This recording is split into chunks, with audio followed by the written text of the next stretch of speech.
Oi, tudo bem? Quem vos fala é Carlos Daniel, seu professor de História das Horas Vagas, né? Ou talvez muito vagas, super vagas. Eu não sei como é que você tá vivendo aí na quarentena, mas cara, meu Deus, estamos acabando o mês de abril. Se você tá vendo isso aqui, nós acabamos o mês de abril, cara, que loucura. Mas vamos lá, né? Primeiro videozinho sobre Mesopotâmia, a gente falou sobre a Crescente Fértil, dois grandes rios que surgiram, né? O que era essa sociedade que vai surgir próxima aos rios, as sociedades fluviais, e hoje a gente vai entender de uma maneira bem simples, super fácil, sem enrolação, o que foi ou como funcionava a economia, a cultura e quem eram os povos que habitaram esse lugar chamado Mesopotâmia. Então vamos para a primeira parte aqui importante para a gente, que é a economia, né? Quando a gente fala de economia, nada mais é do que falar em como os povos administram seus recursos. É isso, né? Como eles administram seus recursos. Se nós estamos falando de sociedades fluviais, tem algumas coisas muito importantes. A primeira delas, que é a mais fácil.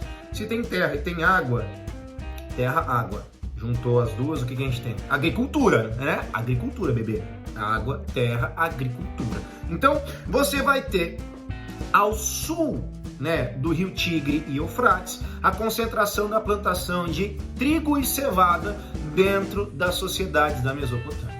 E ao norte, o que a gente vai ter? A gente vai ter o pastoreio de ovelhas, né, que vai ser super fundamental para a produção de quê? Tecidos, na verdade, os tecidos vão ser produzidos. Então, sul, agricultura, norte, pastoreio. Fácil, né? Olha, coisa difícil. Então você viu numa prova lá, né? Como era a economia, base, economia fluvial, agricultura, precisa de comida. Então a agricultura ela era dividida e você não tinha só a agricultura, você tem agora, né, um novo braço, um novo leque aí sendo construído, que é o pastoreio. E se agora eu tenho produtos, né, como por exemplo o tecido, nada mais natural do que vender, comercializar os produtos que eu tenho. Então, a partir desse momento, o comércio vai começar a se tornar algo mais normal, mais natural de se ver dentro das regiões da Crescente Fértil. Lembrando que a gente está saindo de uma economia, de uma agricultura de subsistência, né? De um plantio para sobreviver, porque senão eu vou morrer de fome. E agora eu estou indo para uma ideia de, poxa, peraí, eu posso utilizar o que eu tenho para conseguir benefícios, né? Então, fácil e simples. Muito bem. Segundo ponto importante aqui, falando sobre essa... Eu fico olhando pro nada, tá? Não se assustem com isso. Templos e palácios, né? Tudo dentro dessas regiões da Crescente Fértil vão estar voltadas através da economia e da religião, tá certo? Então, templos e palácios vão ser dois fatores importantes para você fazer a sua imagenzinha daquela cadeia social que eu já passei para você no último vídeo. Se você não viu o último vídeo, você volta lá para você entender. Então, olha só, as primeiras sociedades que o mundo vai ver são agora sociedades um pouco mais estruturadas. E a grande pergunta é, beleza, quem são os caras que vão morar dentro dessa região chamada de Crescente Fértil, né? Então vamos começar, né? Bom, bem simples. Primeiro povinho que vai formar aí, né, o primeiro império dentro da região da Crescente Fértil são os Sumérios. A partir do ano 2800 a.C., essa galerinha, os Sumérios, eles vão surgir, tá certo? E aí vem um ponto muito importante que você precisa entender sobre esses povos dentro da Mesopotâmia. Eles normalmente se organizavam em cidades-estado. Cidades-estado, qual que é a diferença dessas cidades-estado, por exemplo, para outras regiões ou para outros impérios? As cidades-estado, elas eram independentes, elas tinham autonomia, tá certo? Essas cidades, elas tinham normalmente um chefe chamado de PTC, né? E esse PTC, ele era o cara que organizava a sua cidade, ele tinha ordem para comandar como ele quisesse essas cidades, elas não eram dependentes de outros lugares por aí, tá certo? Outro ponto muito importante, a gente está falando de um período, gente, em que nada igual a hoje, né? Tipo, super diferente hoje, né? Que, tipo assim, endeusificam os políticos, sabe? Esse período que o pessoal pega político e coloca os políticos como pessoas quase com superpoderes e que podem fazer coisas que na verdade eles não podem fazer. Conhece um período assim? Os políticos, eles eram considerados, no caso o chefe máximo, né? O rei desse período aí, ele era considerado como um representante, em geral, dos deuses, tá certo? Ele não era um deus, mas ele era considerado uma figura muito próxima, ele era temido e respeitado por ser próximo aos deuses. Diferente de outros lugares que a gente vai estudar também, por exemplo, o Egito, tá certo? Então, Mesopotâmia, os chefes de estados, representantes dessas cidades-estado, eles eram considerados representantes aí dos deuses, tá certo? Muito bem, então o primeiro povinho sumérios, de 2800 a 2300, quando aqui, ó, se lascaram na chapuleta porque eles vão ser dominados, tá certo? Pelos acadianos. Então é um período que, se você tem algo, você tem recursos, olha só que loucura, quando você tem recursos, você tem economia, vai ter gente que vai querer tirar aquilo que você tem de bom e vai querer ferrar com a sua vida. Primeiro momentinho da história, assim, não é só aquela pessoa que tá de olho no seu boy que tá querendo ferrar você.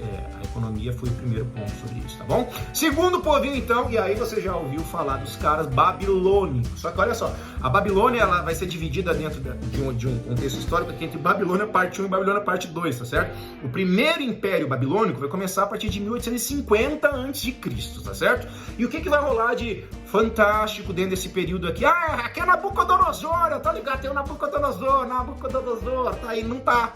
Não tá. Dentro desse período, existe um rei que é fundamental para você lembrar e que talvez possa cair em algum contexto, até para aprofundar um pouco a sua cultura, que é o rei Hammurabi. E por que o rei Hammurabi vai ser um cara assim tão massa de a gente estudar ou de entender? Porque o rei Hammurabi vai perceber uma coisa, cara. A galera sozinha sai na rua no coronavírus. Sai na rua. Se só falar, queridos, fica em casa, cuide-se, se proteja. Os caras não vão fazer isso, eles vão sair na rua. Então precisa de lei, precisa de ordem para colocar a galera no eixo. E o rei Hammurabi, ele vai criar o Código de Hammurabi, tá certo? Esse Código de Hammurabi é um código, uma pedra imensa de 2 metros de altura, que vai ter várias leis que as pessoas elas precisavam seguir para serem socialmente aceitas dentro do núcleo do rei Hammurabi, tá certo? E por que isso é tão importante? Porque é o primeiro código de leis que a gente tem registro, a gente tem como ver ele, tá lá, ó, intacto, bonitinho, lá no Museu do Louvre. Quando você for pro Louvre me convidar, entendeu? Um rolezinho básico. Eu vou convidar o Carlos, vou convidar ele para ir lá para dar um rolê no Louvre, lá na França, né? Você vai encontrar o Código de Hammurabi. E o Código de Hammurabi ele é baseado na pena de talião, tá certo? O que seria então essa pena de talião? Talião significa idêntico, tá certo? Ou seja, quer dizer que da mesma forma que você ferrou o coleguinha, você vai se ferrar também. Simples, olho por olho, dente por dente. Já ouviu isso aí por aí? Isso aí tá impresso dentro da pena de talião. Então, da mesma forma que você fez, da mesma forma você vai ser punido.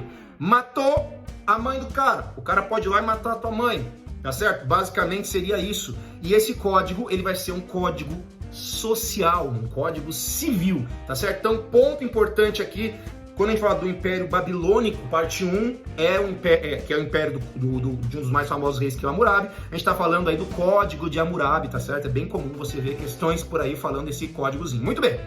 Na sequência, esse aqui eu gosto de falar, cara.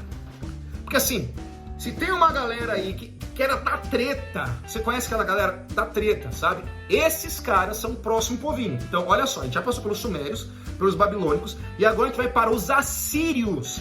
Os assírios aí, galera que lê a Bíblia, que acredita na vertente bíblica, é muito comum você ouvir falar dos assírios, porque é um império muito longo. Ele vai de 1850 a.C., tá certo? Até aproximadamente aí 600 anos antes de Cristo. Só que o auge deles não vai começar em 1850 a.C., eles vão demorar, eles têm um processo mais longo para chegar à sua ascensão absurda, que vai ser a partir do ano de 1353. Mas os assírios, cara, por que eles vão ser tão conhecidos? Porque eles vão ser os caras mais temidos do rolê. É tipo assim, falava nos assírios, a galera corria. Não tinha papo, entendeu? Tipo, ó, tu vai chamar quem? Tu vai chamar quem? Vai chamar os sumérios? Vai chamar os babilônicos? Eu vou chamar os assírios, cara! Meu Deus do céu, entendeu? Tipo, você é amigo dos assírios. Pode levar, entendi, tá tudo certo, tá maravilhoso, adoro a vida, assim, pode ir. Leva a casa, leva tudo, videogame, leva o celular, leva tudo. Por que os assírios vão ser tão temidos assim, né? Tem esse império super duradouro. Primeiro que a capital dos caras é Nínive. Nínive, aquela cidade da Bíblia, do Jonas, da baleia, entendeu? Que a baleia foi lá e tacou o Jonas na beira da praia, aquela cuspida. Jonas vai cair aonde? Agora você entende por que Jonas estava fugindo, né? Agora, olha como a história é legal. Por que Jonas estava morrendo de medo, segundo a narrativa bíblica, de ir para Nínive? Porque os ninivitas eram os caras, entendeu? Que falavam assim, eu vim aqui para converter vocês estão errados. Só que eram os caras que tacavam o terror, que tinham um exército absurdo e que... Aí vem o medinho de Jonas. Os caras torturavam as pessoas, eles tinham um prazer absurdo na tortura. Tá? Como assim tortura? Sabe aquelas práticas, eu vou te dar só um exemplo, tá certo? Só um exemplo aí, tá certo? Os caras, eles esfolavam as pessoas, eles gostavam de esfolar as pessoas vivas. Esfolar consiste, no caso da prática, né? Você arranca a pele da pessoa viva. Não sei se você já experimentou a sensação de puxar um filetezinho da sua unha, assim, ó, um filetezinho da sua unha. Dói muito. Ainda mais se for homem, aí a gente tá lascado, aí é fresco pra dor pra caramba. Agora, imagina a pele, entendeu? Era uma prática, os caras, o que a gente vai fazer hoje? Pra fazer hoje, vou dar uma esfolada nos caras vivos aí, vou também, vai ser divertido, vai ser legal, tá certo? Outra prática os caras tinham, né? Arrancavam orelha, arrancavam nariz, cegavam, arrancavam língua da galera, empalavam. O empalamento não vou explicar, tá? Se quiser vai no Google aí, porque é um negócio que assim, ó, pesadíssimo, tá certo? Esses eram os assírios, tá? E eles tinham um poder militar muito forte, eles conseguiram dominar metais, tá certo? Os caras dominaram o cobre, dominaram o ferro, então eles tinham uma liga resistente para a batalha. Os caras, segundo alguns historiadores, são os primeiros soldados a utilizar montaria para batalha, carros de guerra para batalha, arco e flecha. Então, tipo assim, estou aqui com a minha espada, vamos atacar os assírios! Aí do nada os caras vêm a cavalo, com espadas mais resistentes, com arco e flecha, tipo... Deu ruinzaço, cara, não vai dar certo. Então, assim, os assírios são esse povo mega temido. Então, já foram 3. E o último, assim, que é a cerejinha do bolo, eu falei pra vocês. Falei, olha, cara, a Babilônia vai voltar. Os babilônios. E lá vem eles. Lá vem os babilônios. Chegaram de novo, bom? E agora, sim, os babilônicos, ou caldeus, né, os caldeus... Né, vão estar no meio dessa construção aqui. O novo Império Babilônico, parte 2 agora, vai ser sim o império daquele cara que você conheceu, Nabucodonosor. Só vai ser um império curto, de 625 a 539, mais ou menos. Eles não vão ser aqueles caras que vão ficar, tipo, né, os assírios ficaram um longo período de tempo no poder. Ponto importante desse império, uma das 7 maravilhas do mundo antigo vai ser construída por esses caras. Meu, tá tremendo tudo aqui, talvez o celular caia nesse momento, não caiu. Muito bem, que era os jardins suspensos da Babilônia, tá certo? E esses jardins suspensos da Babilônia, segundo alguns historiadores, não tem prova nenhuma disso, tá certo? O rei da Babilônia, ele construiu esse jardim suspenso para a sua amada, para a sua esposa, tá certo? Então, era um jardim absurdo no meio do deserto, que dava a impressão de que o negócio estava flutuando, tinha verde para todo lado, água para todo lado, falando em sociedades fluviais, um período de início, foi algo assim, absurdamente inovador, por isso que era uma das 7 maravilhas do mundo antigo, tá certo? Muito bem, ponto importante aqui, por quem que os babilônicos parte 2 vão ser dominados? Vamos lá, em 331, e olha como a história se cruza. 331 a.C., os babilônicos vão ser dominados por quem? Pelos persas! Os persas! Você já viu 300 de Esparta, os persas que saíram na porrada com os 300 de Esparta, a gente vai falar de Grécia também lá na frente. Esses persas vão ser os caras que vão dominar os babilônicos, tá certo? Parte 2, e vão controlar a região da Crescente Fértil. Então, 4 pontos, eu tô mexendo em tudo aqui, 4 pontinhos óbvios aí pra você, né? Você já entendeu aí, né? Sumérios, você já rolou aí, você já sacou sobre os sumérios. Você já entendeu sobre os babilônicos parte 1, com o código de Hammurabi. A gente acabou de falar agora da galera que era porreta, que eram os assírios. Você não ia querer cruzar com os assírios, né? E olha que bizarro que eram as torturas dos caras. E por último, o Império de Nabucodonosor, aí, um dos grandes nomes desse império aí, com jardins suspensos, que é a Babilônia parte 2.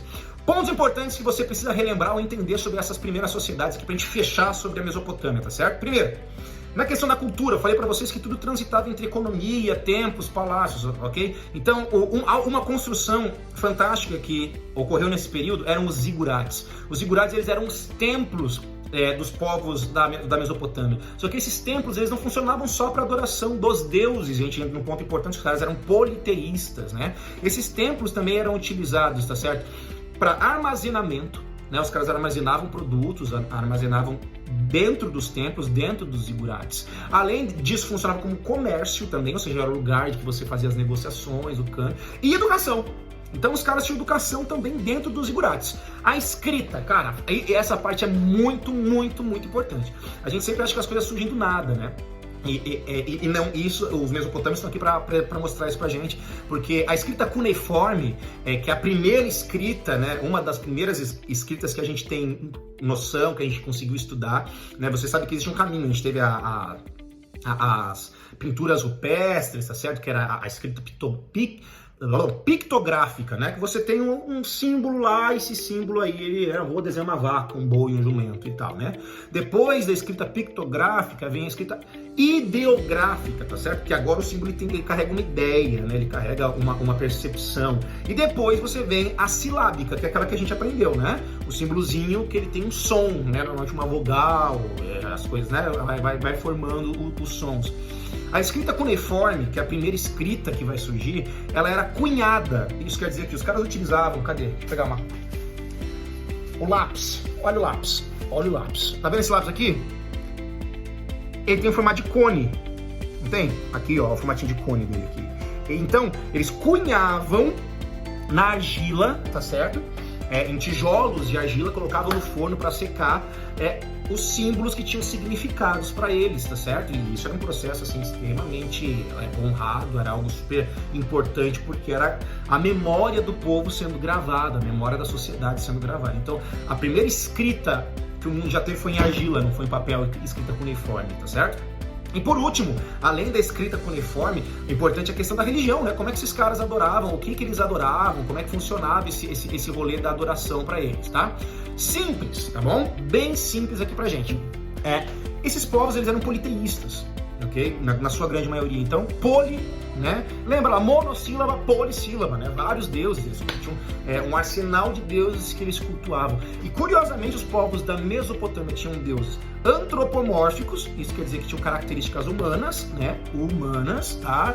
Zoomórficos, que tinham características animais, ou também antropozoomórficos, que é a fusão dos dois. Você já sacou, né? Misturou os dois aqui dentro dessa formulação desses deuses, né? E aí a gente tem deuses, por exemplo, como Ishtar, que era a deusa do amor, tá certo? E o Marduk, que era um dos deuses supremos, aí só dando como exemplo para vocês sobre a questão da religiosidade, que era algo extremamente importante dentro da construção desses povos.